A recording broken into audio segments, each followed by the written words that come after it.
আসসালামু আলাইকুম ওয়া রাহমাতুল্লাহি ওয়া বারাকাতুহু। আজকে আমরা একটি বরকতময় রজনীর দ্বার প্রান্তে আছি, যে ব্যাপারে আমরা মোটামুটি সবাই জানি, যেটাকে আমরা প্রচলিত ভাষায় বলি শবে বরাত। শব শব্দের অর্থ হচ্ছে রাত, আর বরাত শব্দটি বাংলায় বোঝায় ভাগ্য, আর আরবিতে বোঝায় বারা, অর্থাৎ মুক্তি। আমরা হাদিসের পরিভাষায় শবে বরাত শব্দটা পাই না। হাদিসের মধ্যে আমরা শবে বরাত এই শব্দটা পাই না। আমরা পাই লাইলাতুন নিসফুম মিনাশ শাবান, শাবান মাসের মধ্য তারিখ, অর্থাৎ 15ই শাবানের মহিমান্বিত রজনী এভাবে পাওয়া যায়। শবে বরাত শব্দে হাদিসের মধ্যে কোনো পরিভাষা পাওয়া যায় না। তো প্রথমে এখান থেকে কিছু কথা বলে আমি মূল আলোচনায় যাব ইনশাআল্লাহ। আমাদের সমাজে একটা সমস্যা হচ্ছে, ইসলামিক ফরজ, ওয়াজিব, সুন্নত, মুস্তাহাব এই যে পরিভাষাগুলো আছে, ফরজ বিষয়গুলো নিয়ে আমাদের মধ্যে খুব একটা তর্ক নাই, খুব একটা বিভেদ তর্ক নাই। নামাজ 5 ওয়াক্ত, কেউ কখনো তর্ক করেছে নামাজ 4 ওয়াক্ত না 6 ওয়াক্ত? ঈশার ফরজ নামাজ 4 রাকাত, কখনো তর্ক শুনেছেন 5 রাকাত না 3 রাকাত? কেবলা আমাদের একটা, আগে ছিল দিকে, কোন দিকে নাম শুনেছেন কিনা? এখানে একটা মসজিদ আছে, মসজিদুল নাম তো শুনেছেন, যেখান থেকে ঈসা আলাইহিস সালাম শেষ জামানায় পুরো বিশ্ব শাসন করবেন ইনশাআল্লাহ। এখান থেকে, যে জায়গাটা এখন দখল করে রেখেছে কারা? তো এদিকে আমাদের প্রথম কেবলা ছিল, নবী সাল্লাল্লাহু আলাইহি ওয়াসাল্লাম বেশ কয়েক মাস এইদিকে মুখ করে সালাত আদায় করেছিলেন। এরপর রমাদান মাসে কেবলা পরিবর্তন করে দেওয়া হয় এবং কাবা ঘরের দিকে কেবলা ফেরানো হয়। আমাদের প্রথম কেবলার নাম তাহলে, যেখান থেকে মেরাজের রাতে নবী সাল্লাল্লাহু আলাইহি ওয়াসাল্লামকে আল্লাহ পাকের আরশে আজিম পর্যন্ত নিয়ে যাওয়া হয়েছিল। তো আমাদের কেবলা এখন মক্কা, কাবা। এই কাবা যে আমাদের কেবলা, এই কেবলা নিয়ে মুসলিমদের মধ্যে কোনো বিভেদ আছে? আমাদের নবী মুহাম্মদ সাল্লাল্লাহু আলাইহি ওয়াসাল্লাম সর্বশেষ নবী, সর্বশ্রেষ্ঠ নবী, মানবতার মুক্তির দূত। মুহাম্মদ সাল্লাল্লাহু আলাইহি ওয়াসাল্লামের নবুয়ত নিয়ে আমাদের মধ্যে কোনো দ্বন্দ্ব সংঘাত কিছু আছে, তর্কাতর্কি আছে? যদিও এখন নতুন তর্ক বের হয়েছে যে কিছু কিছু মানুষ দাবি করছে নবী সাল্লাল্লাহু আলাইহি ওয়াসাল্লামের পরেও নবী আসতে পারে। এমন কথা শোনেন নাই? কিছু কিছু মানুষ দাবি করছে যে নবী সাল্লাল্লাহু আলাইহি ওয়াসাল্লামের পরেও নবী আসতে পারে। এবং এই তো কয়েকদিন আগেই পঞ্চগড়ে যে একটা ঘটনা ঘটে গেল, মির্জা গোলাম আহমেদ কাদিয়ানি গ্রুপের সাথে মুসলিমদের একটা সংঘর্ষ হয়ে গেল। তো তারা দাবি করে যে সেই ব্যক্তি হচ্ছেন মাহদি, সেই ব্যক্তি হচ্ছেন ঈসা, এবং সেই ব্যক্তি হচ্ছেন নবী। নাউযুবিল্লাহ। ওই আলোচনা আমি পরে আসছি। কিছু কিছু ক্ষেত্রে নবী সাল্লাল্লাহু আলাইহি ওয়াসাল্লামের পরেও মানুষ নবুয়ত দাবি করেছে, কিন্তু আমরা তো বিশ্বাস করি যে আমাদের সর্বশেষ নবীকে বলেন মুহাম্মদুর রাসূলুল্লাহ সাল্লাল্লাহু আলাইহি ওয়াসাল্লাম। কোনো সন্দেহ আছে আপনার মধ্যে? তবে নবীজি ভবিষ্যৎবাণী করে গিয়েছেন, শেষ জামানার হাদিসগুলোর মধ্যে তিনি বলে গিয়েছেন যে আমার মৃত্যুর পরে কোনো নবী নেই, তবে 30 জন মিথ্যাবাদী নবী নবুয়ত দাবি করবে আমি মারা যাওয়ার পরে। কতজন? 30 জন। তার মধ্যে তিনি বলেছেন 4 জন হবে মহিলা। কয়জন মহিলা? এদের সংখ্যা মোটামুটি শেষ। মহিলারা, কিছু মহিলা নবুয়ত দাবি করেছিলেন নবী সাল্লাল্লাহু আলাইহি ওয়াসাল্লামের ইন্তেকালের পরে। এই সংখ্যাটা মোটামুটি শেষের দিকে। তো এই মিথ্যা নবুয়তের দাবিদারদের মধ্যে এই ভারতীয় উপমহাদেশ থেকেও একজন দাবি করেছিল যে সে হচ্ছে মাহদি, সেই ঈসা এবং সেই মুহাম্মদ সাল্লাল্লাহু আলাইহি ওয়াসাল্লামের পর আধ্যাত্মিক নবী। নাউযুবিল্লাহ। যদি নবী সাল্লাল্লাহু আলাইহি ওয়াসাল্লামের পর কেউ নবী হতে পারে, তাহলে তার কাছে আর একটা আসমানি কিতাব আসতে হবে কিনা?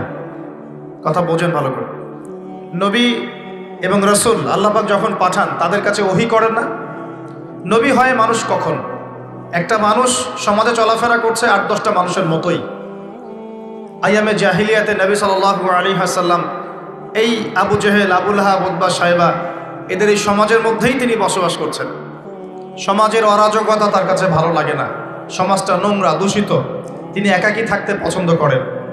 একদিন হেরা গুহায় আল্লাহ রাব্বুল আলামিন তার কাছে পাঠালেন জিবরাইল আলাইহিস সালামকে ওহী নিয়ে। কি নিয়ে? সূরা আলাকের প্রথম 5টা আয়াত নাজিল করা হলো, ইকরা বিসমি রাব্বিকাল্লাযী খালাক, খালাকাল ইনসানা মিন আলাক, ইকরা ওয়া রাব্বুকাল আকরাম আল্লাযী আল্লামা বিল কলম, আল্লামাল ইনসানা মা লাম ইয়ালাম। এই যে আয়াতগুলো নাজিল হলো, এখন নবী সাল্লাল্লাহু আলাইহি ওয়াসাল্লামের কাছে নবুয়ত আসলো। তো নবুয়ত আসতে হলে কি শর্ত? নবুয়ত আসতে হলে আল্লাহর পক্ষ থেকে আসমানি কিতাব আসতে হবে। কথা ঠিক আছে কিনা? কথা ঠিক কিনা? নবুয়ত পেতে হলে আল্লাহর পক্ষ থেকে আসমানি কিতাব তো লাগবে। যেমন তাওরাত কার উপর নাজিল হয়েছিল? নবী মূসা আলাইহিস সালামের উপরে। বলেন কার উপরে? নবী মূসা আলাইহিস সালামের উপরে। তাহলে মূসা আলাইহিস সালাম নবী ছিলেন কিনা? আচ্ছা। জাবুর কার উপর নাজিল হয়েছে? দাউদ আলাইহিস সালাম। তাহলে দাউদ আলাইহিস সালাম নবী ছিলেন। ইনজিল কার উপর নাজিল হয়েছে? নবী ঈসা ইবনে মারইয়াম। তাহলে ঈসা ইবনে মারইয়াম আল্লাহর সন্তান ছিলেন না, আল্লাহর রাসূল ছিলেন। ঠিক আছে কথা? এবার মুহাম্মদ সাল্লাল্লাহু আলাইহি ওয়াসাল্লামের উপর নাজিল হলো কোরআন। এখন নবী সাল্লাল্লাহু আলাইহি ওয়াসাল্লাম নবুয়ত পেলেন, নবী হলেন। এখন যদি মুহাম্মদ সাল্লাল্লাহু আলাইহি ওয়াসাল্লামের পরে কেউ নবুয়ত দাবি করে, তাহলে তার কাছে আসমানি কিতাব আসতে হবে না? এখন কোরআনের পরে পুরো বিশ্বে কোন আসমানি কিতাব এসেছে বা আসবে? অতএব প্রমাণ হয়ে গেল যে নবী সাল্লাল্লাহু আলাইহি ওয়াসাল্লামের পরে যারাই নবুয়ত দাবি করবে তাদেরকে আসমানি কিতাব দেখাতে হবে। এই যে আমি নবী হয়েছে, আমার আসমানি কিতাব এই। এমন কোন আসমানি কিতাব কি আমরা পেয়েছি? তাহলে এতটুকু বুঝতে কি আমাদের বাকি থাকে যে নবী সাল্লাল্লাহু আলাইহি ওয়াসাল্লামের পরে যারাই নবুয়ত দাবি করবে এরা মিথ্যাবাদী, প্রতারক। নবীজি বলেছেন আমার মৃত্যুর পরে বহু মিথ্যাবাদী দাজ্জাল বের হবে, যারা হবে মিথ্যাবাদী, মহা প্রতারক।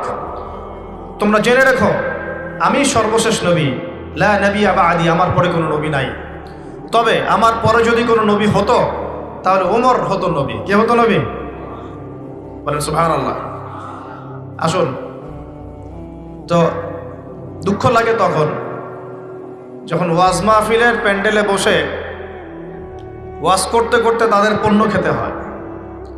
ওয়াজ মাহফিলের প্যান্ডেলে বসে ওয়াজ করছি, মিথ্যা নবুয়ত স্পষ্ট করছি, এটা আমার সামনে তাদের প্রোডাক্ট পড়ে আছে, পণ্য পড়ে আছে।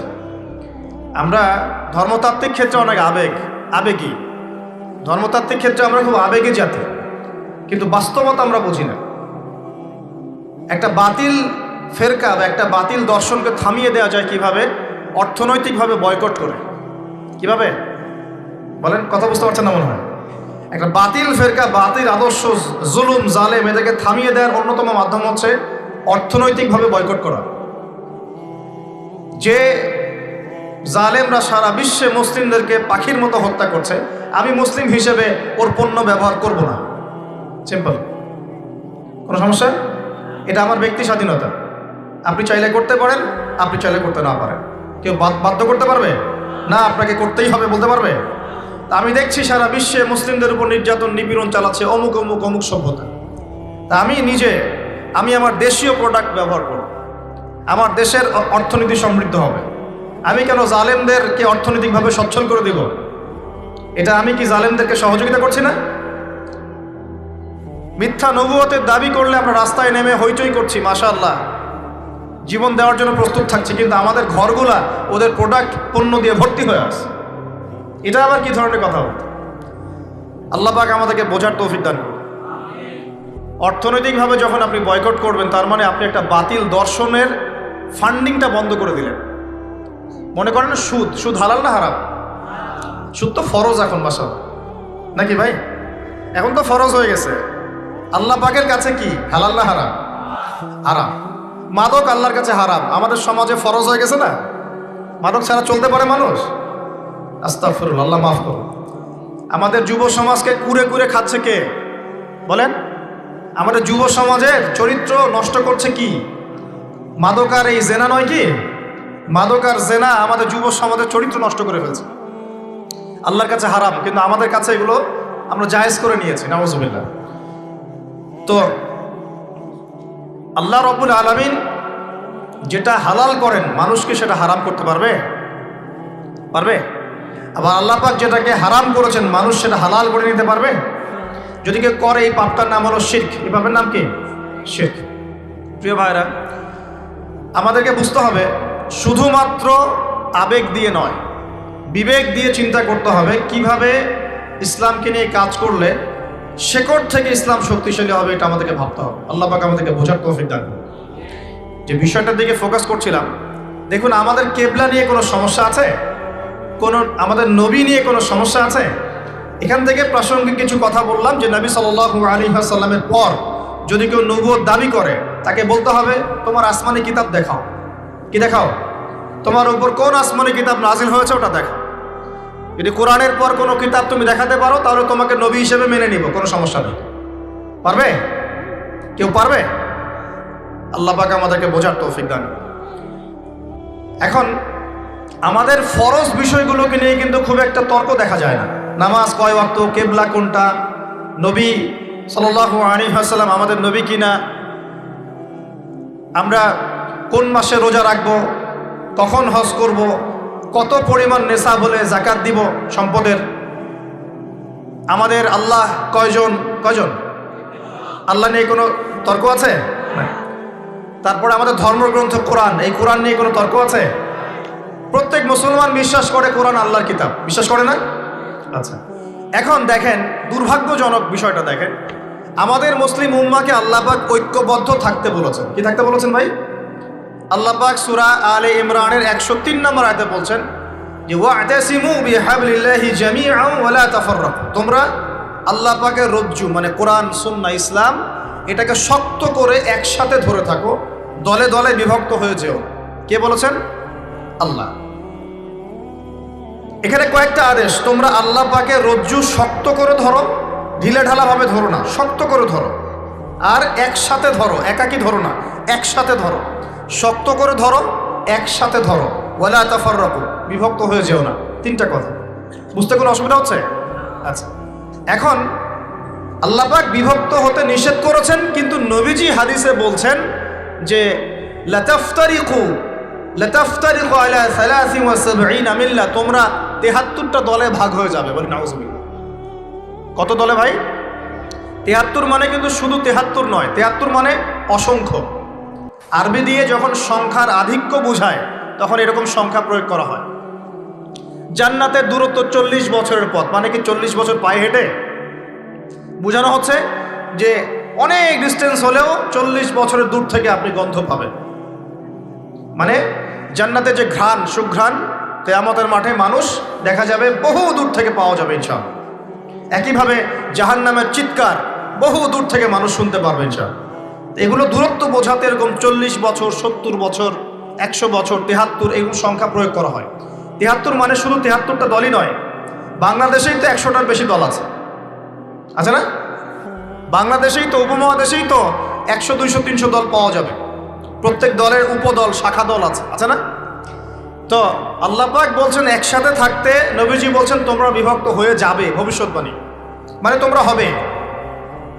তবে কুল্লুহুম ফিন্নার, তোমাদের প্রত্যেকটা দল জাহান্নামে যাবে। বলি নাউজুবিল্লাহ। ইল্লা মিল্লাতান ওয়াহিদা, একটা মাত্র দল ছাড়া। কিলা, তাকে বলা হচ্ছে মান হিয়া ইয়া রাসূলুল্লাহ, আল্লাহ রাসূল, সেই নাজাতপ্রাপ্ত দলটা কারা, ওই মিল্লাতটা কারা? নবীজি বলছেন, খুব গৌর করে শোনেন, নবীজি বলছেন কোনো নাম বলছেন না, কোনো দলের নাম বলছেন না। তিনি বলছেন মা আনা আলাইহি ওয়া আসহাবি আল ইয়াউমা, মা আনা আলাইহি ওয়া আসহাবি আল ইয়াউমা। আজকের দিনে মানে 1400 বছর আগে যখন নবীজি বেঁচে আছেন তখনকার কথা তিনি বলছেন। আজকের দিনে আমি আর আমার সাহাবীরা যে আদর্শ, যে মতবাদ, যে আকীদা আমলের উপর আছি, এর উপরে যারা থাকবে তারা জান্নাতি ইনশাআল্লাহ। সুবহানাল্লাহ। যে কোনো দেশের হতে পারে, যে কোনো মানে ভাষার হতে পারে, যে কোনো সম্প্রদায়ের হতে পারে, যে কোনো সময়ের হতে পারে, যে কোনো সময়, সাদা কালো, ছোট বড়, ধনী গরিব, বাংলাদেশি, পাকিস্তানি, যে কেউ হতে পারে। অতএব আল্লাহ রাব্বুল আলামিন বিভক্ত হতে নিষেধ করছেন, আমরা বিভক্ত হচ্ছি। আর নবীজি বলছেন তোমরা হবে, কিন্তু মনে রেখো যারা বিভক্ত হয়ে যাবে তারা জান্নাতে যেতে পারবে না, বরং যারা ঐক্যবদ্ধ থাকবে, আমি আর আমার সাহাবী যার উপরে আছি তার উপরে থাকবে, ইনশাআল্লাহ জান্নাতি। তার মানে আমরা বুঝতে পারলাম আমাদের আকীদা, আমাদের বিশ্বাস, আমাদের আমল, আমাদের মানহাজ, আমাদের প্রত্যেকটা বিষয় নবী সাল্লাল্লাহু আলাইহি ওয়াসাল্লাম সাহাবীদের অনুকরণে হতে হবে, বাস আমরা জান্নাতি ইনশাআল্লাহ। কথা কি বুঝতে সমস্যা হচ্ছে ভাই? আচ্ছা, আমি চেষ্টা করছি সহজ করে বলার জন্য। এবার আসেন, যেখান থেকে এই জায়গায় আসলাম, আমরা আমাদের ফরজ বিষয়গুলোকে নিয়ে তর্ক করি না। নামাজ 5 ওয়াক্ত কেউ তর্ক করে না, করে?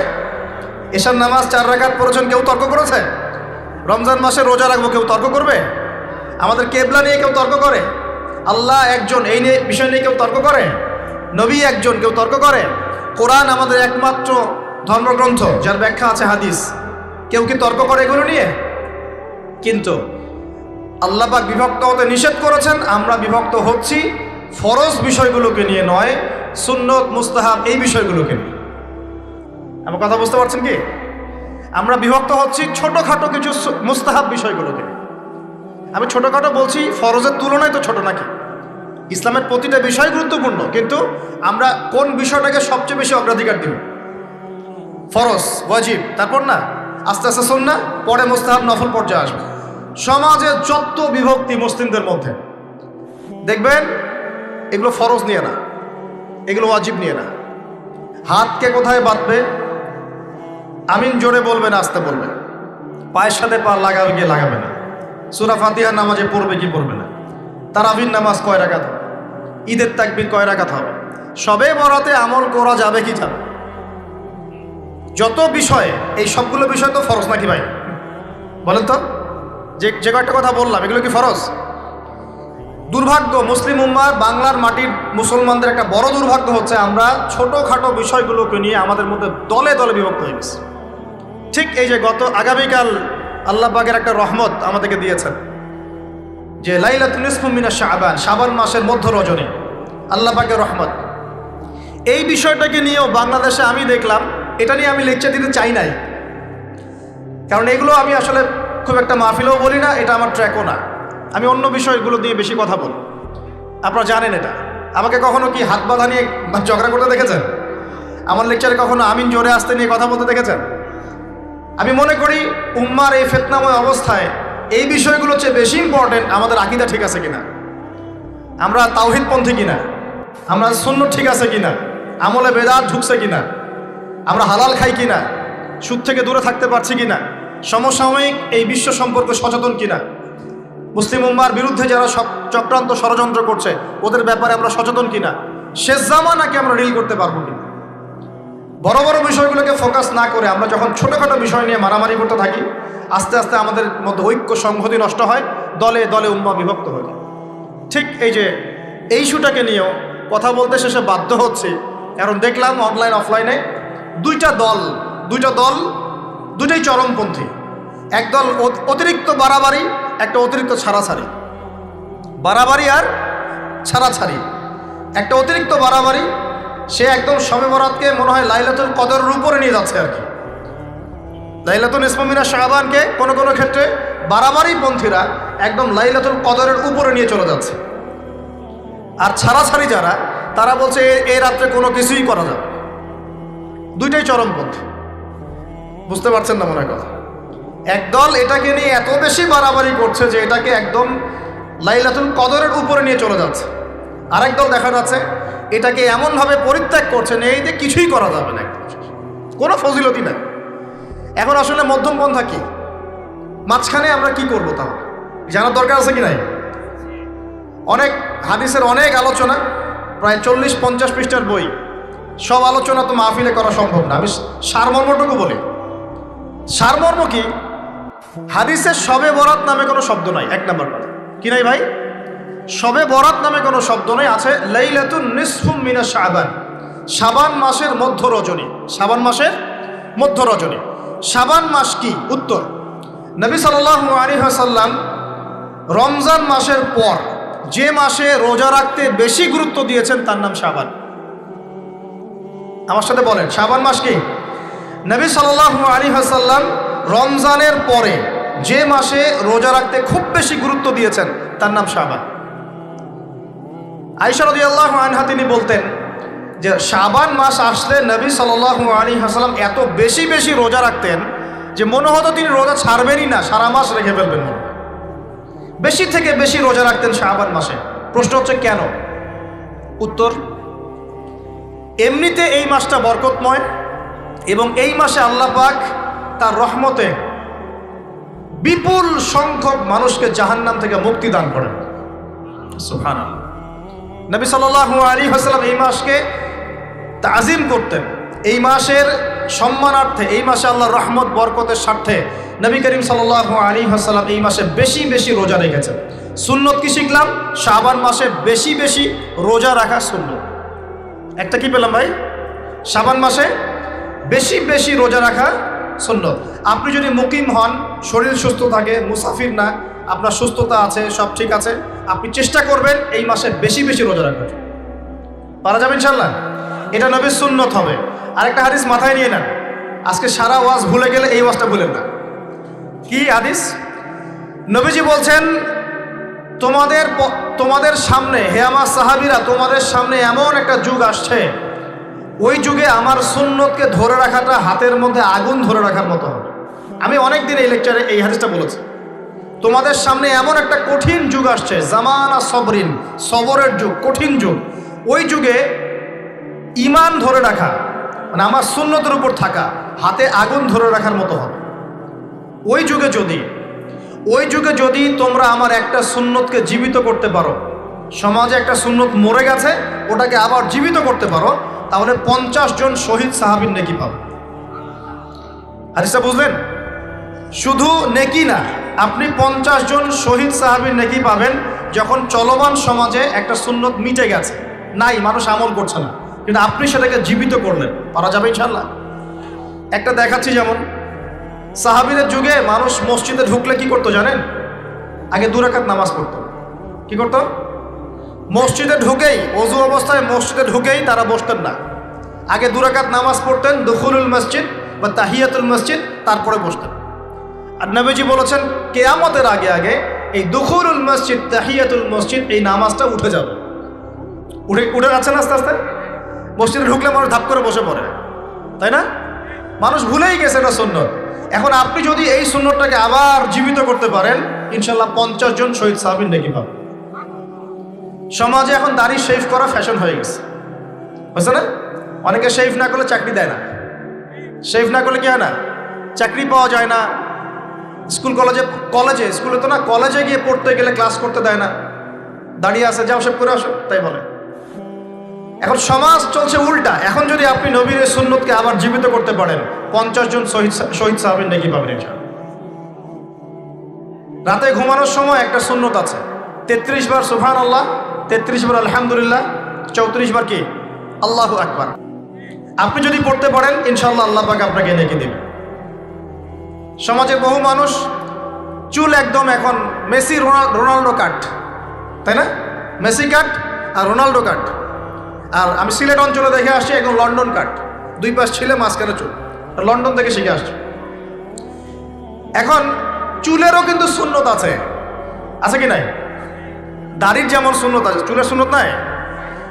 একদম সামন পিছন সমান করতে পারেন, অথবা যদি চুল নাই থাকে তাহলে চুল মাথা মুন্ডন করেও রাখতে পারেন। অনেক সাহাবীর মাথা মুন্ডিত ছিল। আবার অথবা কানের লতি পর্যন্ত বা কাঁধ বাবড়ি রাখতে পারেন। এটা চুলের সুন্নত হলো কিনা? এখন সমাজের সব মানুষ এই সুন্নতটাকে ভুলে গেছে। আপনি সুন্নত মনে করে রেখেছেন, ইনশাল্লাহ আপনি নেকি পাবেন ইনশাআল্লাহ। এরকম অগণিত সুন্নত আছে, অগণিত, যেগুলো আমাদের সমাজ থেকে আস্তে আস্তে উঠে যাচ্ছে। আমি খুব দুঃখের সাথে বলছি, অনেক মসজিদে ফরজ নামাজ পড়ার পরে আমরা কি করি? একটা মোনাজাত করি, আল্লাহুম্মা আমিন বিরহমাতিকা ইয়া আরহামার রাহিম, ব্যাস উঠে চলে গেলাম, তাই না? উঠে চলে যায় না? তারপর স্যান্ডেল নিয়ে বাইরে চলে গেল। অথচ সালাম ফিরানোর পরে একবার বলতে হয় আল্লাহু আকবার। কি বলতে হয়? 3 বার বলতে হয় আস্তাগফিরুল্লাহ, আস্তাগফিরুল্লাহ, আস্তাগফিরুল্লাহ। বলতে হয় আল্লাহুম্মা আনতাস সালাম ওয়া মিনকাস সালাম তাবারাকতা ইয়া যাল জালালি ওয়াল ইকরাম। একবার পড়তে হয় আয়াতুল কুরসি। 33 বার সুবহানাল্লাহ, 33 বার আলহামদুলিল্লাহ, 33 বার আল্লাহু আকবার, তারপর কালিমা শাহাদা। এরপর সূরা ফালাক একবার, সূরা নাস একবার, ইখলাস একবার। আরো দোয়া, অনেক দোয়া আছে। আল্লাহুম্মা লা মানিআ লিমা আ'তাইত ওয়া লা মু'তিয়া লিমা মানা'ত ওয়া লা ইয়ানফা'ু যাল জাদ্দি মিনকাল জাদ।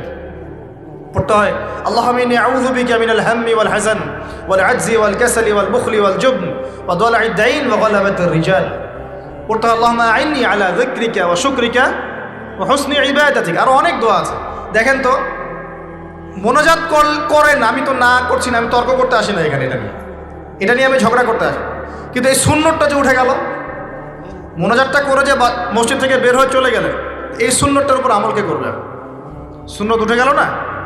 আপনি যদি বসে এখন সুন্নতটা প্রতিষ্ঠা করেন, 50 জন শহীদ সাহাবীর নেকি পাবেন ইনশাআল্লাহ। এগুলো তো গেল আমলিয়াত। সমাজ চলছে সুদের উপরে, আপনি যদি হালাল অর্থনীতি প্রবর্তন করতে পারেন তাহলে কত নেকি পাবেন? সমাজ চলছে জেনায়, আপনি এখন পর্দা প্রতিষ্ঠা করলেন, তাহলে কত নেকি পাবেন? সমাজে চলছে দুর্নীতি, আপনি এখন আমানতদারিতা ইনসাফ প্রতিষ্ঠা করলেন, কত নেকি পাবেন? সমাজে চলছে শয়তানি, সব শয়তানি। কি চলছে? শয়তানি। এখন আপনি আল্লাহ রাব্বুল আলামিনের ওহী প্রতিষ্ঠা করলেন, কত নেকি পাবেন? নিঃসন্দেহে আর অনেক বেশি নেকি পাবেন। আল্লাহ পাক আমাদেরকে সেই লক্ষ্যে কাজ করার তৌফিক দান। প্রিয় ভাইরা, যে কথা বলতে এখানে আসলাম, এক বাড়াবাড়ি, এক কি ছাড়াছাড়ি, এর মাঝখানে কি একটা ফজিলত জানলাম। শাবান মাস মানেই এই মাসে নবীজি বেশি বেশি রোজা রাখতেন। তাহলে আমরা কি করবো এই মাসে ভাই? 1 নম্বর কাজ, বেশি বেশি রোজা রাখার চেষ্টা করবো ইনশাআল্লাহ। আল্লাহ তৌফিক দান করবেন। এবার আরেকটা পয়েন্ট বলি, সামনে রমাদান মাস। রমজান মাস আসলে আমরা মাশাআল্লাহ পরিপূর্ণ মুসলিম হওয়ার চেষ্টা করি, কিন্তু সারা বছর এটা ধরে রাখতে পারি না। রমজান মাসে যে নামাজ পড়ে না সেও মসজিদে যায়। দেখা যায় যে জুমার নামাজও পড়ে না, ও তারাবির নামাজ পড়তে যায়, যায় কি না? ওই দিন গিয়ে বলে এসি দেন, ইমাম সাহেব এসি অন করেন, তাই না? সারা বছর তো আসে নাই। ওই দিন গিয়ে ইমাম সাহেব এসি বন্ধ কেন? এই মুয়াজ্জিন সাহেব ফ্যান দেন। তখন ওখানে গিয়ে মানে কি বলবো, হ্যাঁ মাতব্বরি করে আর কি। যাক, তারপরেও যে মসজিদে আসছে, আমরা দোয়া করি আল্লাহ হেদায়েত দান করুন। আমরা তো কাউকে পিছনে ফিরাই দিব না, দিব? এখন রমজান মাস আসলে আমরা মাশাআল্লাহ রোজা রাখি, মানুষকে ইফতার করাই, দান সদকা করি, আমরা যাকাত দেই, তারাবি পড়ি, কোরআন তেলাওয়াত করি, আমরা মাশাআল্লাহ অনেক আমল করি। এই আমলগুলো কি একবারে ধাপাস করে ধরে ফেলা সম্ভব না? একটা আস্তে আস্তে ট্রেনিং প্রসেস লাগে। একটা ফ্যান চালু করলে ফ্যানটা কি শুরুতেই ধাপাস করে ঘুরতে শুরু করবে, নাকি আস্তে স্লোলি সে মোমেন্টাম ধরবে? কোনটা? আস্তে আস্তে সে গতি পাবে না, ধীরে ধীরে গতি পাবে। ঠিক শাবান মাসে এত বেশি রোজা রাখা, ইবাদত করার অর্থ কি? যাতে রমজান মাসে আপনি পরিপূর্ণ ইবাদত করতে পারেন। বুঝতে পারছেন কথা? রমজানে গিয়ে তো শুরুতেই সব ইবাদত ধরে ফেলা সম্ভব হবে না। মনে করেন আগামীকাল পহেলা রমাজান, আজকে থেকে আপনি সব ইবাদত একসাথে করতে পারবেন? তখন গিয়ে আপনি বেগ পেতে হবে। কিন্তু একটা মাস আগে থেকে যদি ট্রেনিং নেন, ইনশাআল্লাহ রমজান মাসে ইজি হয়ে যাবে। এটা একটা কারণ নবী সাল্লাল্লাহু আলাইহি ওয়াসাল্লাম শাবান মাসে বেশি বেশি রোজা রাখতেন, আমল করতেন। আল্লাহ পাক আমাদের সবাইকে শাবান মাসে বেশি বেশি আমল করার তৌফিক দান, যাতে রমজান মাসে গিয়ে আমরা সুবিধা পাই, রমজান মাসের হকটা আদায় করতে পারি। এবার এই মাসে নবী সাল্লাল্লাহু আলাইহি ওয়াসাল্লাম কি বলেছেন একটা হাদিস থেকে আগে বুঝি। এই হাদিসটা সহ অনেক হাদিসে এই একই রকম কথা এসেছে এবং এই হাদিসটা বিশুদ্ধ। এটাকে অস্বীকার করলে হাদিস অস্বীকারী হয়ে যাবে। বাড়াবাড়ি গ্রুপ, ছাড়াছাড়ি গ্রুপ, উভয়ের জন্যই নসিহত। নবী সাল্লাল্লাহু আলাইহি ওয়াসাল্লাম বলেছেন, ইন্নাল্লাহ তাআলা, নিশ্চয় আল্লাহ রাব্বুল আলামিন, লা ইয়াত্তালিউ ফি লাইলাতিন নিসফি মিন শাবান, শাবান মাসের মধ্য রজনীতে আল্লাহ রাব্বুল আলামিন তার রহমতের দৃষ্টি প্রশস্ত করেন। সুবহানাল্লাহ।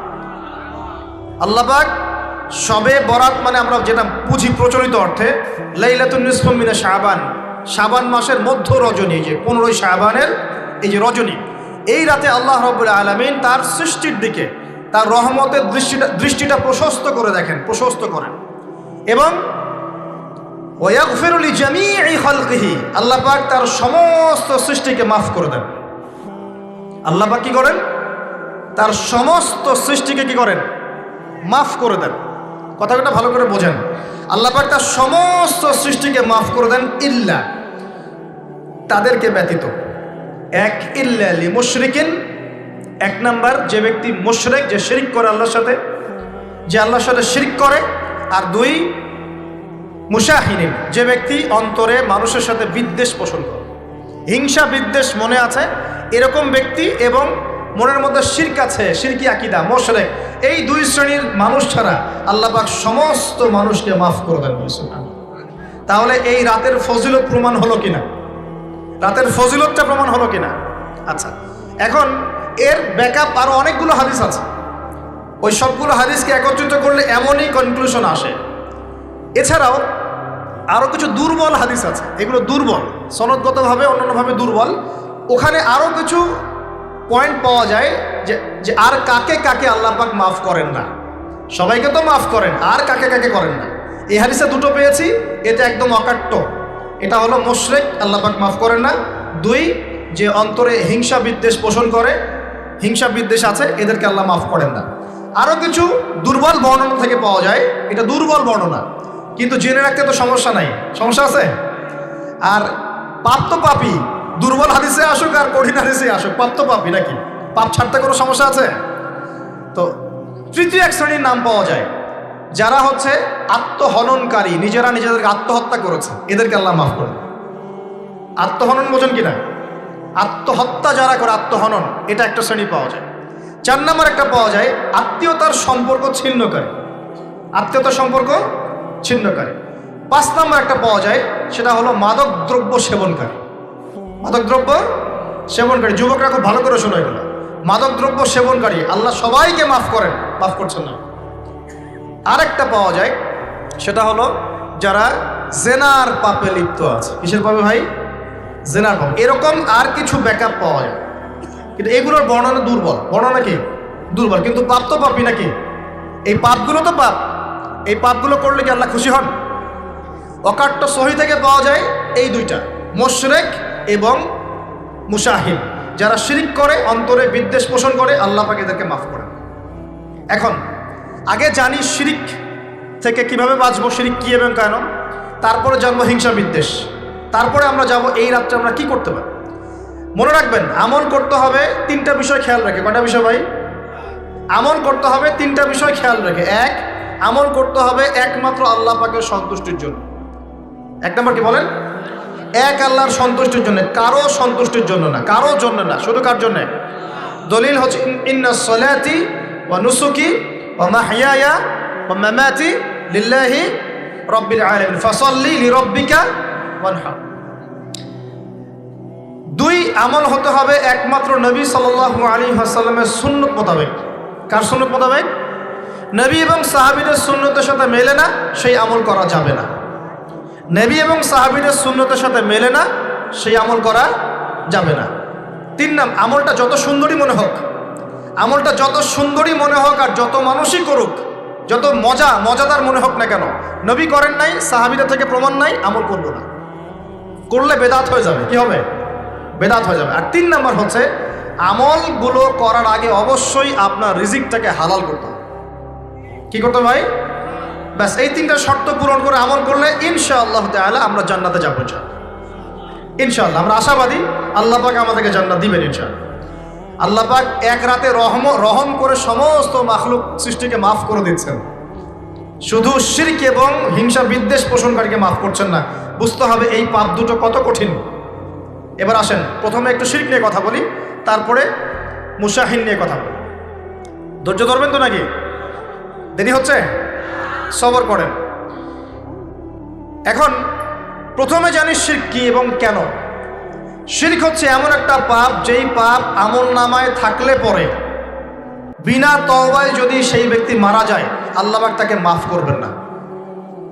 ভালো করে শোনেন, শিরক এমন একটা পাপ, যে পাপ যদি আমল নামায় থেকে যায়, বিনা তওবায় সে মারা যায়, শিরকের পাপ নিয়ে আল্লাহর সামনে দাঁড়ায়, আল্লাহ তাকে মাফ করবেন না। দলিল সূরা নিসা, আল্লাহ পাক বলছেন ইন্নাল্লাহা লা ইয়াগফিরু আন ইউশরাকা বিহি ওয়া ইয়াগফিরু মা দুনা যালিকা লিমান ইয়াশা। আল্লাহ পাক তার সাথে শিরকের গুনাহ মাফ করবেন না, এছাড়া যে কোনো গুনাহ যাকে ইচ্ছা মাফ করবেন। বুঝাচ্ছি, মনে করেন একজন ব্যক্তি জেনা করেছে, কথা নাউযুবিল্লাহ, একজন ব্যক্তি জেনা করেছে বা মিথ্যা কথা বলেছে বা ধরেন মদ খেয়েছে ইত্যাদি। এখন সে তওবা করলে তো মাফ পেতই, তওবা করলে মাফ হতো না? তওবা করলে মাফ তো পেতই। মনে করেন তওবা না করেই মারা গেছে, আল্লাহ পাক চাইলে কিয়ামতের মাঠে এই পাপও বিনা তওবাতেই মাফ করতে পারে। কথা বুঝতে পারছেন? বুঝতে পারছেন না মনে হয়। মনে করেন একজন ব্যক্তি মদ খেয়েছে, জেনা করেছে ইত্যাদি, সে তওবা করার ফুরসত পায় নাই, বিনা তওবায় মারা গেছে। আল্লাহ পাক চাইলে কিয়ামতের মাঠে তওবা না করা সত্ত্বেও আল্লাহ পাক তাকে মাফ করতে পারে। কিন্তু একজন ব্যক্তি শিরকের পাপ করেছে, তওবা না করে মারা গেছে, আল্লাহ পাক কিয়ামতের মাঠে শিরকের পাপ মাফ করবেন। আমি কি বুঝতে পারছি? অন্য পাপের কারণে আল্লাহ রাব্বুল আলামিন শাস্তি দিয়ে হোক, কোনো একটা ভাবে হোক, নবীর সুপারিশের মাধ্যমে হোক, তাকে জাহান্নামে গেলেও সেখান থেকে বের করে জান্নাতে দিবেন ইনশাআল্লাহ। কিন্তু শিরকের পাপ যার আমলনামায় থাকবে তার উপর জান্নাতকে হারাম করে দেওয়া হয়েছে। বলেন নাউজুবিল্লাহ। সূরা মাইদায় দলিল আছে, শিরকের পাপ যার আমলনামায় আছে তার জন্য জান্নাতকে হারাম করে দেওয়া হয়েছে। শিরক মানে অংশীদার সাব্যস্ত করা, আল্লাহ পাকের সাথে কাউকে সমকক্ষ করা। শিরক কত প্রকার হয়? উত্তর 3 প্রকার। কয় প্রকার ভাই? বিশ্বাসে শিরক হয়, মানে আকীদায় শিরক হয়। আমলে শিরক হয়, মানে কাজে শিরক হয়। কথা বা লিসানে শিরক হয়। মনে থাকবে? 1 নাম্বার কিসে শিরক হয়? বলেন আমার সাথে। বিশ্বাসে শিরক হয়, আকীদায় শিরক হয়। 2 নাম্বার আমলে শিরক হয়, কাজে শিরক হয়। 3 নাম্বার কথায় শিরক হয়। কয়েকটা এক্সাম্পল দিয়ে বুঝতে পারবো। একজন ব্যক্তি মনে করেন বিশ্বাস করে যে আল্লাহ বলতে কেউ নাই, কি হবে এটা? বলেন শিরক। একজন ব্যক্তি মনে করেন বিশ্বাস করে যে আল্লাহ আছে, আরো ইলাহ আছে, তাহলে কি হবে? কেউ যদি বিশ্বাস করে আল্লাহর সন্তান আছে, কি হবে? কেউ যদি বিশ্বাস করে মহাবিশ্ব আল্লাহ সৃষ্টি করে নাই, বিগ ব্যাং থেকে সৃষ্টি হয়েছে, কি হবে? কেউ যদি বিশ্বাস করে আল্লাহ মানুষকে সৃষ্টি করে নাই, মানুষ বানর থেকে হয়েছে, কি হবে? আচ্ছা, বিশ্বাসগত শিরক। কেউ যদি মনে করে আল্লাহ ছাড়া অমুকে আমার সন্তান দিতে পারে, কি হবে? কেউ যদি বিশ্বাস করে যে আল্লাহকে পাওয়ার জন্যে আমাকে মাধ্যম ওসিলা পূজা করতে হবে, তাহলে কি হবে? কেউ যদি চন্দ্র, সূর্য, গ্রহ, নক্ষত্র, গাছপালা, মূর্তি এসবে পূজা করে, কি হবে? এগুলো বিশ্বাসগত শিরক। কেমন শিরক ভাই? বিশ্বাসগত শিরক। 2 নাম্বার আসেন আমলগত, কাজগত শিরক। কেমন? মনে করেন সেজদা করতে হয় কার জন্যে? কেউ যদি এখন কবরে গিয়ে সেজদা করে, কি হবে? আল্লাহর জন্য সেজদা করতে হয় না কবরে সেজদা করতে হয়? সেজদা কার জন্যে? আচ্ছা, তাহলে শিরক হবে। কুরবানি কার জন্য করতে হয়? কেউ যদি এখন মনে করেন জিনকে সন্তুষ্ট করার জন্য কুরবানি করে দেয়, কি হবে? এখনকার যুগে কিন্তু বহু মানুষ জিনের উপাসনা করে। এখনকার যুগে বহু মানুষ জিনের উপাসনা করে। আর জিন বলে একটা জাতি আছে, আমাদের সাথে চলাফেরা করে, আমরা দেখতে পারি না। আমরা কি সব দেখতে পারি? আমরা কি সব জানি? আমরা তো আমাদের আত্মাকেই দেখতে পারি না। এত ঘুমাই গেছেন, আত্মা চলে গেছে, দেখতে পারছেন?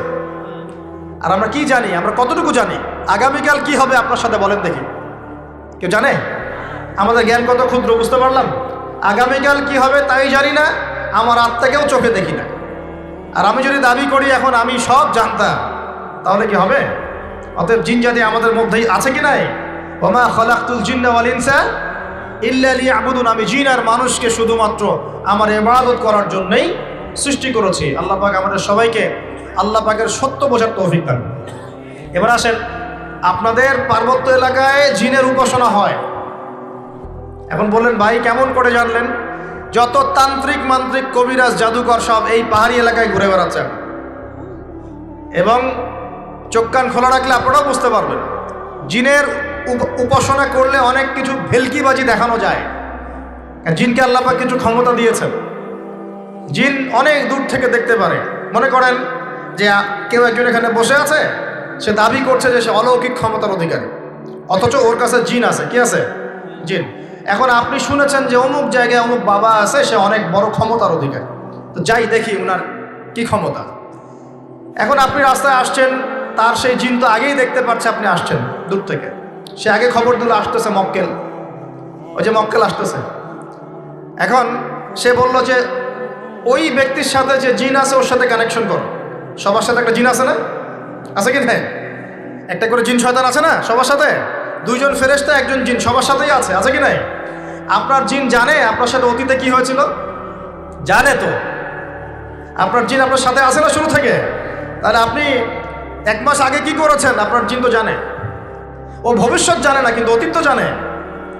ও তো ভবিষ্যৎ জানে না কিন্তু অতীতে আপনি কি করেছেন ও তো জানে না? এখন ওর সাথে এই কারিনের সাথে যোগাযোগ করছে। ওকে বলছে এই তো 1 মাস আগে অমুক মেয়ের পিছনে দৌড়াইছিল, 1 মাস আগে অমুক একটা মেয়ের পিছনে দৌড়াইছে, ওই মেয়েকে পাওয়ার খুব চেষ্টা করছে। তো 1 মাস আগে ব্যবসায়ী কাজ করছে, তো 1 মাস আগে ওই কাজ করছে। এখন আপনি হেঁটে হেঁটে আসলেন, এদিকে খবর পাস করা শেষ, এসে বললেন বাবা আপনার কি ক্ষমতা, আমি আপনার ক্ষমতার নিদর্শন দেখতে চাই। সেই বাবা এখন বলছে যে তুই তো সেই ব্যক্তি না, তোর নাম অমুক না, আপনি তো ভেবাচাকা খেয়ে গেলেন। হ্যাঁ তাই তো, আমার নাম তো অমুক। তুই তো 1 মাস আগে এই মেয়ের পিছনে ঘুরছিস না? হ্যাঁ তাই তো, আপনি কেমন করে জানলেন?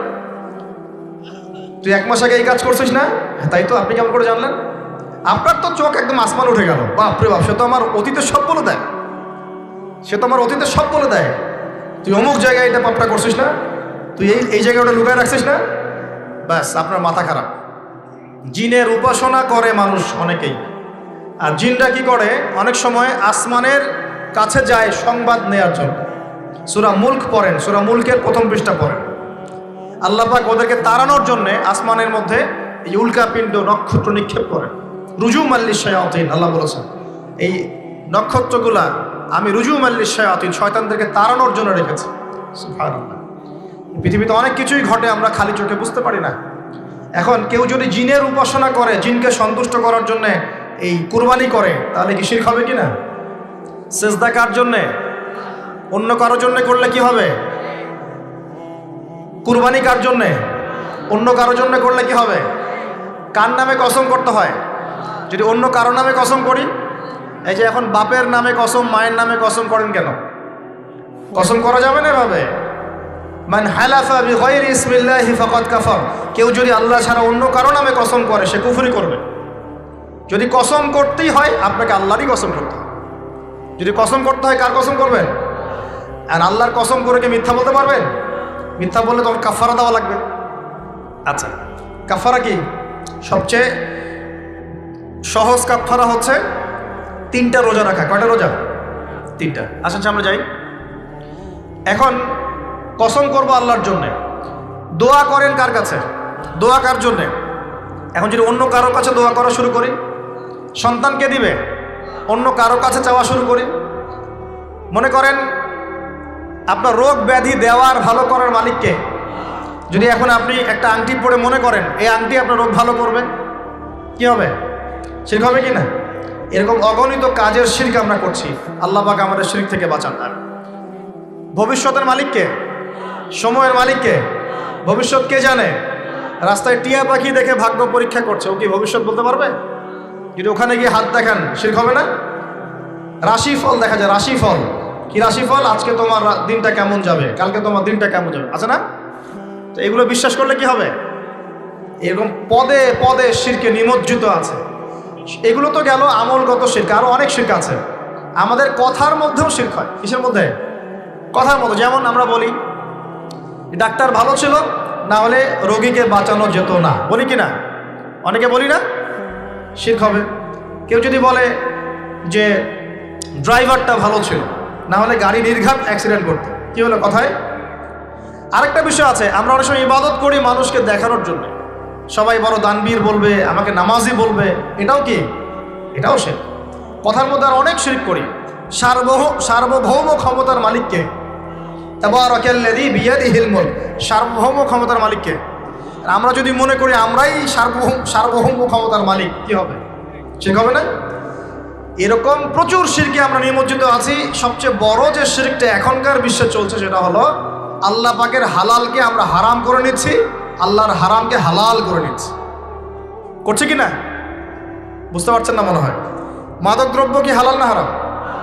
আমরা অনেক সময় হালাল করে নিয়েছি, নাই? জেনা হারাম না হালাল? আমরা এখন জেনাকে প্রমোট করছি, উস্কে দিচ্ছি। সমকামিতা হালাল না হারাম? এই সমকামিতার ব্যাধি ছড়িয়ে পড়েছে এখন সমাজের রন্ধ্রে রন্ধ্রে, পড়েছে না? এদেরকে আল্লাহ পাক এমন শাস্তি দিবেন যেই শাস্তি আল্লাহ পাক কুল কায়নাতে কাউকে দেন নাই। কেমন শাস্তি দিবেন? কওমে লূতকে আল্লাহ রাব্বুল আলামিন মাটি থেকে উপরে উঠিয়ে আকাশ থেকে পাথর বর্ষণ করে থেতলে দিয়ে আবার মাটিতে দাফন করে দিয়েছে কওমে লূতকে। আল্লাহু আকবার। এই শাস্তি অপেক্ষা করছে এদের জন্য। সুদ হালাল না হারাম? আমরা কি এটাকে জায়েজ করে দিচ্ছি কিনা, খাচ্ছে কিনা? এই বিশ্বের সবচেয়ে বড় একটা সমস্যা চলছে, আল্লাহ পাকের হারামকে আমরা হালাল করছি, হালালকে হারাম করি, এটাও শিরক। এখন আল্লাহ পাক যে বলছেন সবাইকে মাফ করে দিবেন, আল্লাহ পাক শিরক যে করে তাকে মাফ করবেন না। এখন বলেন কত পার্সেন্ট মানুষ মাফ পাবে? এই পাপগুলো কত মানুষ করছে? সবাই করছে না? মোটামুটি সবাই মোটামুটি শিরক করছে। আমরা আল্লাহ পাক আমরা সবাইকে শিরকের পাপ থেকে বাঁচিয়ে রাখুন। এর পাশে একটা শিরক আছে রিয়া বা গোপন শিরক, লোক দেখানো আমল, এটাও গোপন শিরক। আর এক শ্রেণী, আচ্ছা এখানে একটা কথা বলে রাখি, এই শিরকগুলো থেকে বেঁচে থাকলে কি হবে? শিরক থেকে বেঁচে থাকলে আপনার আমল নামায় যদি আসমান জমিন সমান গোনাও থাকে, আল্লাহ পাক সমস্ত গোনা মাফ করে দিবেন ইনশাআল্লাহ। মনে করেন একজন ব্যক্তির আমল নামায় জেনা, সুদ, ঘুষ, হাবি জাবি দুনিয়ার পাপ দিয়ে ভর্তি, কিন্তু কোনো একটা কারণে বা কোনো একভাবে তার আমল নামায় শিরকের কোনো গোনা নাই, শিরক করে নাই, ইনশাআল্লাহ তাআলা কোনো না কোনো ওসিলায় হলে আল্লাহ পাক তাকে কিয়ামতের মাঠে মাফ করে দিবেন ইনশাআল্লাহ। একটা হাদিস বললেই যথেষ্ট হবে, তারপরে সামনে যাব। রাসূল সাল্লাল্লাহু আলাইহি ওয়াসাল্লামকে আল্লাহ পাক মেরাজের রাতে ওয়াদা করেছেন। কোন রাতে ভাই? মেরাজের রাতে ওয়াদা করেছেন যে হে মুহাম্মদ সাল্লাল্লাহু আলাইহি ওয়াসাল্লাম, তোমার উম্মতের মধ্যে যে কোনো ব্যক্তি যত বড়ই পাপ করুক না কেন, আসমান জমিনের সমানও যদি পাপ করে আমার সামনে দাঁড়ায়, কিন্তু তার আমল নামায় শিরকের পাপ নাই, আমি আল্লাহ তার সামনে আসমান জমিন সমান ক্ষমা নিয়ে হাজির হব ইনশাআল্লাহ। মানে সে মাফ পেয়ে যাবে ইনশাআল্লাহ। অতএব শিরক মুক্ত আমল করতে পারলে ইনশাআল্লাহ এই নিসফু মিনা শাবান, লাইলাতুন নিসফি মিনা শাবান, এই শবে বরাত যেটা আপনারা বলছেন, এই রাতে আল্লাহ পাকের ক্ষমা আমরা পেয়ে যাব ইনশাআল্লাহ। শিরক মুক্ত আমল করতে পারলেই ক্ষমা হবে ইনশাআল্লাহ। আল্লাহ পাক আমাদের সবাইকে শিরক থেকে বেঁচে থাকার তৌফিক দান করুন। এই শিরক সম্পর্কে বিস্তারিত জানার জন্য শিরক কি ও কেন, কিতাব ও তাওহীদ, তারপরে কোরআন সুন্নাহর আলোকে ইসলামী আকীদা, এই বইগুলো পড়াশোনা করেন, ইনশাআল্লাহ জানতে পারবেন। মানুষকে আল্লাহ পাক মাফ করবেন না। এরা কারা? মুশাহিন। মুশাহিন মানে কি? যারা একে অপরের সাথে হিংসা বিদ্বেষ পোষণ করে। এখন বলেন দেখি, হিংসা বিদ্বেষ পোষণ করেন এমন মানুষ আছে এখন? বলেন দেখি। রাজনৈতিক অঙ্গনে একজন আরেকজনের সাথে হিংসা করছে কিনা? সামাজিক নেতৃত্ব নিয়ে একজন আরেকজনের সাথে হিংসা করছে কিনা? পরিবারের মধ্যেও একজন আরেকজনের সাথে হিংসা করছে কিনা? ভাই একজন আরেকজনের সাথে হিংসা করছে কিনা? আলেম একজন আরেকজনের সাথে হিংসা করছে কিনা? করছে না? বক্তা একজন আরেকজনের সাথে হিংসা করে কিনা? ধর্ম থেকে শুরু করে বিশ্ব রাজনীতি পর্যন্ত হিংসার দাবানলে এখন পুরো বিশ্বের মানুষ জ্বলে পুরো শেষ হয়ে যাচ্ছে, হচ্ছে না? মহিলা হিংসা করে কিনা? সতীনে হিংসা করে কিনা? সতীন বোঝেন কিনা? বিয়েই তো করেন নাই, সতীন বুঝবেন কি? সতীন কি জিনিস? দুই বউ, এক বউ আরেক বউ কি হয়? সতীনে হিংসা করে কিনা? আয়েশা রাদিয়াল্লাহু আনহার বাসায় মানে ঘরে নবী সাল্লাল্লাহু আলাইহি ওয়াসাল্লাম বসে আছেন, ঢুকেছেন, আর অন্য একজন স্ত্রীর ঘর থেকে একটা খাবার আসতে পারে না, ভালোবেসে মহব্বত করে হাদিয়া দিয়েছেন। আয়েশা রাদিয়াল্লাহু আনহা যখন দেখলেন তার ঘরের মধ্যে খাবার পাঠিয়েছে অন্য একজন স্ত্রী, পুরো থালাটাকে মাথার উপর নিয়ে ধাবাস করে ভেঙে ফেলে দিলেন। তো রাসূলুল্লাহ সাল্লাল্লাহু আলাইহি ওয়াসাল্লাম মুচকি হাসছেন, আর উপস্থিত হয়তো আরো দু একজন ছিলেন, তাদেরকে বলছেন তোমাদের মা রাগ করেছে। তিনি নিজেই হাতে সেগুলো তুললেন, সব ভাঙাচুরা পিসগুলো নিজে তুলে রেখে দিয়ে ভালো থালা বাটিগুলো হাদিয়া পাঠালেন ওই স্ত্রীর ঘরে, যে ঘর থেকে খাবার এসেছে। এইভাবে ডিল করতে হয় আর কি। রাসূল সাল্লাল্লাহু আলাইহি ওয়াসাল্লাম তখন রাগ হন নাই, কেন এই কাজ করলা? আরেকদিন আয়েশা রাদিয়াল্লাহু আনহা একটা কথা বলে ফেলেছেন। নবী সাল্লাল্লাহু আলাইহি ওয়াসাল্লাম তার কোন এক স্ত্রীর কাছ থেকে এসেছেন। আয়েশা রাদিয়াল্লাহু আনহা বলছেন, আপনি তার সাথে আপনি তার কথা কিভাবে স্মরণ করেন? সে তো একটু খাটো, এরকম একটা কথা বলেছেন, সে তো একটু খাটো, একটু বেটে।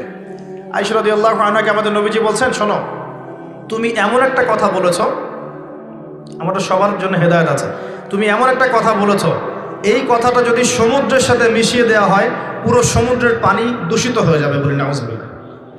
এই যে এতটুকু কথা, যে সে তো একটু খাটো ইয়া রাসূলুল্লাহ, এই যে এতটুকু কথা খালি, এই যে ও তো কালো, ও তো অমুক, ও তো তমুক, ও তো গরিব, ও তো কৃষক, ও তো ছোট লোক, ও তো এই যে রিক্সাওয়ালা, ও তো আমরা কথা বলি না এগুলা, আমাদের এগুলো কথা আছে না সমাজে।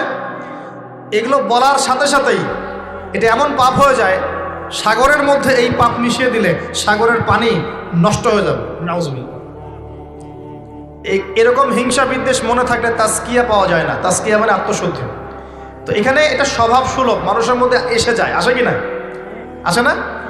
এই সবে লাইলাতুন নিসফু মিনাশ শাবানের হাদিসগুলোর মধ্যে একটা হাদিসে আসছে, সনদের কথা আমি বলছি না, আমি প্রসঙ্গটা বলছি, যে আয়েশা রাদিয়াল্লাহু আনহা বলছেন, আমি ঘুম থেকে উঠে দেখি রাসূল সাল্লাল্লাহু আলাইহি ওয়াসাল্লাম নামাজ পড়ছেন। কি পড়ছেন? নামাজ, তার ঘরে নামাজ পড়ছেন। নামাজে এত লম্বা সেজদা করছেন যে আমার কাছে মনে হলো নবী মনে হয় ইন্তেকাল করেছেন। নাউজুবিল্লাহ। তারপরে আমি তাকে তার বুড়ো আঙ্গুল ধরে নাড়া দিলাম। নবী সাল্লাল্লাহু আলাইহি ওয়াসাল্লাম তাড়াতাড়ি নামাজ শেষ করলেন। শেষ করে বললেন, আজকের রাত এমন একটা রাত, এই রাতে আল্লাহ রাব্বুল আলামিন তার অসংখ্য বান্দাকে মাফ করে দেন। এরপর তিনি আবার ঘুমিয়ে গেলেন। আয়েশা রাদিয়াল্লাহু আনহা এবার উঠে বলছেন, আমি দেখলাম যে নবী সাল্লাল্লাহু আলাইহি ওয়াসাল্লাম আমার ঘরে নাই, আমার ঘরে নাই। তখন তিনি বলছেন, আমার মনের মধ্যে তখন ওই মানে ফিলিংস আসলো যেটা মেয়েদের মধ্যে স্বভাব সুলভ চলে আসে। আমি মনে করলাম যে রাসূলুল্লাহ সাল্লাল্লাহু আলাইহি ওয়াসাল্লাম কি অন্য কোনো স্ত্রীর ঘরে চলে গেলেন আমাকে ছেড়ে। তখন আমি চাদর মুড়ি দিয়ে তাকে পিছু নেওয়া শুরু করলাম। পিছে পিছে গিয়ে দেখলাম রাসূল সাল্লাল্লাহু আলাইহি ওয়াসাল্লাম ওই জান্নাতুল বাকি বলি না আমরা, বাকিয়া গারকাত, মদিনায় মসজিদ নববীর পাশে কবরস্থান আছে না, ওই কবরস্থানে নবী সাল্লাল্লাহু আলাইহি ওয়াসাল্লাম দাঁড়িয়ে মাইয়েতের জন্য দোয়া করছেন। সুবহানাল্লাহ। আয়েশা রাদিয়াল্লাহু আনহা গিয়ে দাঁড়ালেন। নবীজি বললেন, তুমি কি মনে করছো আমি তোমার সাথে প্রতারণা করছি? আমি তোমার হক নষ্ট করব? বরং আজকের রাতে আল্লাহ রাব্বুল আলামিন অগণিত মানুষকে মাফ করে দেন বলে। সুবহানাল্লাহ। এই হাদিসগুলো এসেছে শবে বরাত প্রসঙ্গে। এখানেও দেখেন আয়েশা রাদিয়াল্লাহু আনহা কিন্তু একটু জেলাসি ফিল করেছে যে আমার ঘর থেকে আবার অন্য স্ত্রী ঘরে চলে গেল কিনা। এগুলো স্বভাব সুলভ, এগুলো আসতে পারে, এগুলো মানুষের মধ্যে কি আসতে পারে। কিন্তু বিদ্বেষ পোষণ করে একে অপরের ক্ষতি করে দেওয়া, এই কাজগুলো যারা করবে আল্লাহ পাক এই রাত্রে ওদেরকে মাফ করবেন না। এখন আমাদের জন্য আগে নসিহত দুইটা। এই রাত্রের ফজিলত পেতে হলে নসিহত আগে দুইটা। এক, আমাদের আকীদা আমলে কোনো শিরক থাকা যাবে না, বলি আমিন। আল্লাহ কবুল করুন। আমাদের আকীদা এবং আমলে কোনো প্রকার শিরক রাখা যাবে না। দুই, আমরা মনের মধ্যে কোনো ভাইয়ের প্রতি হিংসা বিদ্বেষ রাখবো না। রাখবো ইনশাল্লাহ? না রাখবো না? আমরা কোনো ভাইয়ের প্রতি হিংসা বিদ্বেষ পোষণ করবো না ইনশাল্লাহ। একটা হাদিস বললেই আপনি বুঝে ফেলবেন, তারপর আমি সামনে যাচ্ছি, এরপর আমি আস্তে আস্তে ফিনিশিং দেবো ইনশাল্লাহ। আল্লাহর রাসূল বলেছেন সাল্লাল্লাহু আলাইহি ওয়াসাল্লাম, তিনি বলেছেন যে তোমরা ততক্ষণ পর্যন্ত জান্নাতে যেতে পারবে না, ভালো করে শোনেন, তোমরা ততক্ষণ পর্যন্ত জান্নাতে যেতে পারবে না যতক্ষণ তোমরা প্রকৃত মুমিন না হচ্ছ, প্রকৃত মুমিন না হচ্ছ। আর তোমরা ততক্ষণ পর্যন্ত প্রকৃত মুমিন হতে পারবে না যতক্ষণ পর্যন্ত না পরস্পরকে ভালো না বাসছ, পরস্পরকে ভালো না বাসছ। এই ভালোবাসা আবার বয়ফ্রেন্ড গার্লফ্রেন্ড ভালোবাসা না, দিনই ক্ষেত্রে ভালোবাসা। আর আমি কি তোমাদেরকে জানিয়ে দিব কি করলে তোমরা পরস্পরকে ভালোবাসতে পারবে? সাহাবীরা বলছেন, অবশ্যই বলুন ইয়া রাসূলুল্লাহ। নবীজি বলছেন, তোমরা একে অপরকে সালাম দেওয়ার অভ্যাস করো, ইনশাআল্লাহ তোমরা একে অপরকে ভালোবাসতে পারো। ইসলামের সৌন্দর্য দুটা, কয়টা ভাই? বেশি বেশি মানুষকে সালাম দেয়া এবং মানুষকে খাবার খাওয়ানো। কি খাওয়ানো? আরেকটা মনে রাখবেন, কিয়ামতের আগে আগে মানুষ বাছাইকৃত মানুষকে সালাম দিবে, সবাইকে সালাম দিবে। চলছে কিনা সমাজে? কিয়ামত দূরে না কাছে? এটা আজকে আলোচনার টপিক না, তাহলে আমি বলতাম যে কতগুলো আলামত আপনি দেখতে পারবেন। এখন আমরা বুঝতে পারলাম এই রাতের ফজিলত আছে, আছে কি নাই? এই রাতের ফজিলত কি? আল্লাহ পাক এই রাতে অগণিত বান্দাকে মাফ করে দিবেন ইনশাআল্লাহ। তবে কোন কোন মানুষকে মাফ করবেন না? এক নম্বর যারা মুশরিক বা শিরক করে, দুই নম্বর যারা একে অপরের প্রতি কি বলেন মুশাহিন, বিদ্বেষ, হিংসা বিদ্বেষ পোষণ করে। এই দুই শ্রেণীর মানুষের অন্তর্ভুক্ত হওয়া থেকে আল্লাহ আমাদেরকে বাঁচাক, আমিন। এরপরে দুর্বল হাদিসগুলো বা যেগুলো একদম দুর্বল সনদের, সেগুলোর মধ্যে অতিরিক্ত এসেছে আত্মীয়তার সম্পর্ক ছিন্ন করলে মাপ পাচ্ছে না, আত্মহত্যা করলে মাপ পাচ্ছে না, জেনা করলে মাফ পাচ্ছে না, মাদকদ্রব্য সেবন করলে মাফ পাচ্ছে না। এই পাপগুলো থেকেও আল্লাহ পাক আমাদেরকে বাঁচিয়ে রাখুন বলি আমি। এখন কিভাবে এই রাতে আমরা ইবাদত করব জানার দরকার কিনা? তার আগে ইবাদত কবুলের কয় শর্ত বলেছে? 3। আল্লাহর সন্তুষ্টির জন্য হতে হবে, নবীর সুন্নাহ মাফিক হতে হবে, এবং 3 নাম্বার হচ্ছে হালাল রিজিক থাকতে হবে, হারাম খেয়ে ইবাদত করা যাবে না। এখন আসেন, কোন হাদিসের মধ্যে স্পেসিফিকলি বলা নাই যে এই রাতে এই এই এই এই ইবাদত করতে হবে, কোন হাদিসের মধ্যে পাওয়া যায় না। কথা বোঝার চেষ্টা করুন। যেমন লাইলাতুল কদর সম্পর্কে বলা হচ্ছে না যে লাইলাতুল কদরে যারা কিয়াম করবে, হ্যাঁ, দিনে সিয়াম রাখবে, রাতে কিয়াম করবে, কোরআন তেলাওয়াত করবে, কোরআন দিয়ে কিয়াম করবে, আল্লাহ ওদেরকে মাফ করে দিবেন। এটা আমল দেওয়া আছে। লাইলাতুল কদরে নবী সাল্লাল্লাহু আলাইহি ওয়াসাল্লাম যা করতেন সেগুলোর মধ্যে আমল দেওয়া আছে। এই নিসফু মিনাশ শাবানের মধ্যে স্পেসিফিকলি এভাবে হাদিসের মধ্যে উল্লেখ করা নাই এই এই এই এই আমলগুলো। এটা খুঁজে খুঁজে আমাদেরকে বের করতে হয়। খুঁজে খুঁজে কেমন? নবী সাল্লাল্লাহু আলাইহি ওয়াসাল্লাম দোয়া করছিলেন মৃতদের জন্য, করছিলেন না? তাহলে এটা একটা আমল পাওয়া গেল। নবী সাল্লাল্লাহু আলাইহি ওয়াসাল্লাম নামাজে ছিলেন সেজদারত অবস্থায়, ওই যে আয়েশা রাদিয়াল্লাহু আনহা টোকা দিলেন, দিয়ে বললেন আমি ভাবছিলাম তার ইন্তেকাল হয়ে গেছে কিনা, তার মানে বুঝলাম যে আপনি নামাজ পড়তে পারেন। এরপরে আল্লাহ পাকের কাছে ক্ষমা চাইতে পারেন, কারণ এই মাসে আল্লাহ পাক আপনাকে এই রাতে আল্লাহ আপনাকে ক্ষমা করবেন, এই রাতে আল্লাহ ক্ষমা করবেন। এখন এটাকে বলা হয় প্রশস্ততা। ব্যক্তিগতভাবে এখানে আপনাকে প্রশস্ত এখতিয়ার দেয়া হয়েছে। ব্যক্তিগতভাবে আপনাকে আল্লাহ পাক তার রাসূলের মাধ্যমে এই শরীয়তে এই রাতের আমলের জন্য একটা প্রশস্ত এখতিয়ার দিয়েছেন। আপনি রাসূল সাল্লাল্লাহু আলাইহি ওয়াসাল্লামের সুন্নাহ মাফিক যে কোনো ভালো কাজ করতে পারেন, কিন্তু নির্দিষ্ট করে আপনাকে দেওয়া হয় নাই যে আপনাকে 100 রাকাতই পড়তে হবে, আপনাকে 200 রাকাতই পড়তে হবে, আপনাকে 10 রাকাতই পড়তে হবে, আপনাকে 1 খতমই দিতে হবে, এরকম নির্দিষ্ট করে আপনাকে কিছু দেওয়া হয়। আপনি এখন চাইলে সুন্দর করে অজু করলেন, অজু করে মাশাআল্লাহ আতর খুশবু ব্যবহার করতে পারেন, করে সুন্দর জামা পরলেন, পরে আপনি আল্লাহর স্মরণে নামাজ আদায় করলেন। এখন ফরজ নামাজ আগে না নফল আগে? ফরজ আগে না নফল আগে? এই আমলগুলো ফরজ না নফল? এগুলো নফল। আগে তো ফরজ পড়তে হবে নাকি? 5 ওয়াক্ত ফরজ নামাজ তো আগে, তারপরে আপনি নফলে আসেন। আমাদের জীবনে কোনটার গুরুত্ব সবচেয়ে বেশি? ফরজ ঠিক না থাকলে নফল দিয়ে কাজ হবে? তো ফরজ ঠিক করার পরে আপনি এখন অতিরিক্ত আমল করার চেষ্টা করছেন, সুন্দর কাপড় চোপড় পরেছেন, আপনি মাশাআল্লাহ পাক পবিত্র হয়েছেন, আতর খুশবু ব্যবহার করেছেন, আপনি নীরবে নিভৃত আল্লাহকে ডাকছেন নামাজের মতো, লম্বা করে সুন্দর করে নামাজ পড়ছেন, আপনি একটু কোরআন তেলাওয়াত করছেন, আলহামদুলিল্লাহ। আপনি এই রাতে মৃতদের জন্য দোয়া করলেন, নিজের জন্য দোয়া করলেন, পরিবারের জন্য দোয়া করলেন, আপনি তাসবিহ তাহলিল করলেন, যদি আপনাকে আল্লাহ সামর্থ্য দেন আপনি কিছু দান সাদাকা করেছেন, আপনি বিভিন্ন রকম ভালো কাজে আপনি নিজেকে মানে এঙ্গেজ রাখতে পারেন, নিজেকে বিভিন্ন ভালো কাজে আপনি নিজেকে সম্পৃক্ত রাখতে পারেন। এভাবে আপনি রাতটাকে একটা উৎসাহে পার করতে পারেন।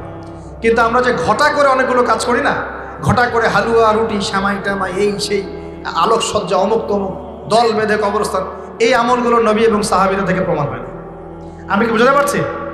আমল করতে আপনাকে নিষেধ করা হয় নাই, কিন্তু বাড়াবাড়ি করবেন না, ছাড়াছাড়ি করবেন না, মধ্যমপন্থী থাকেন। ব্যক্তিগতভাবে আপনি আপনার মতো করে আমল করতে পারেন, আপনাকে ইখতিয়ার প্রশস্ততা দেওয়া হয়েছে। আপনি একটু নামাজ পড়েন, একটু তেলাওয়াত করেন, একটু জিকির করেন, দোয়া করেন, আপনি আল্লাহর কাছে চেয়ে নেন। আরেকটা হাদিস আছে, এই রাতে আল্লাহ রাব্বুল আলামিন প্রথম আসমানে নেমে আসেন। সুবহানাল্লাহ। আল্লাহ পাক কেমন করে নেমে আসেন এটা আমাদের ব্যাখ্যার বাইরে, আর এটা সত্তাগতভাবে না, আল্লাহ পাকের রহমান নেমে আসেন। আল্লাহ পাক আহ্বান করতে থাকেন, কে আছে আমার কাছে কিছু চাইবে আমি তাকে দিব, কে আছো আমার কাছে ক্ষমা চাইবে আমি মাফ করে দিব, কে আছো আমাকে ডাকবে আমি তার ডাকে সাড়া দিব। সুবহানাল্লাহ। আল্লাহ পাক এই পুরো রাত বলতে থাকেন। একটা কথা মনে রাখবেন, এভাবে কিন্তু আল্লাহ পাক প্রত্যেক রাতেই বলতে থাকেন, শুধু এই একটা রাতেই নয়, প্রত্যেক রাতেই আল্লাহ পাক বলতে থাকেন। কিন্তু এই রাতে স্পেশালি আল্লাহ পাক অগণিত মানুষকে মাফ করে দিবেন ইনশাআল্লাহ।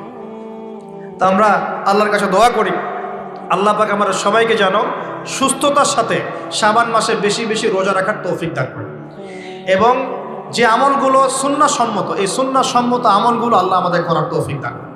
বাড়াবাড়ি পর্যায়ে চলে যাবেন না, একবার ছাড়াছাড়ি পর্যায়ে চলে যাবেন, মধ্যমপন্থী থাকেন, রাতের ফজিলতটাকে আল্লাহর কাছে চেয়ে নেন, এবং আল্লাহর কাছে মাফ পাওয়ার জন্য যে পাপগুলোকে ছাড়তে হবে, যেমন শিরক, হিংসা বিদ্বেষ, ইত্যাদি ইত্যাদি এই পাপগুলোকে ছেড়ে দিয়ে আল্লাহর কাছে নিজেকে প্রমাণ করার চেষ্টা করি। আল্লাহ পাক আমাদের সবাইকে তৌফিক দান করুন বলি আমিন।